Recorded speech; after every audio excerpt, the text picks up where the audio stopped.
Yes, good afternoon po.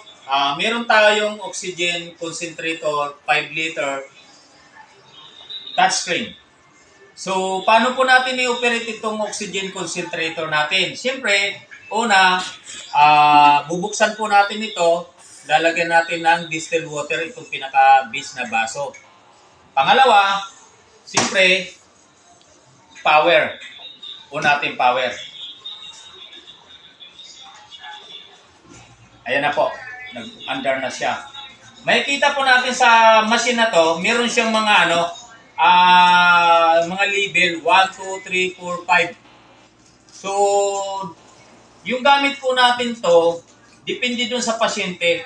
Kung ang gamit niya ay number 1, okay na po yan. Meron naman tayong 1. Pero pag kulang naman sa kanya ng 1, number 2, number 3.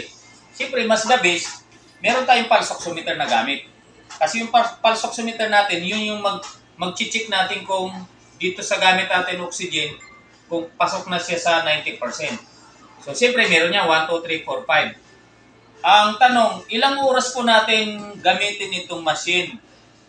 Kasi hindi naman po pwedeng walang patayan po yun. Kailangan gamitin lang po natin to maximum 5 to 6 hours lang. After 6 hours po, pahinga po natin siya ng 1 to 2 hours. Siyempre, kailangan natin meron tayong oxygen tank ba dahil sa pag-burn out o walang kuryente o ipapahinga natin yung machine, kailangan natin may oxygen tank tayo, lalo na kung sa pasyente tuloy-tuloy ang gamit niya,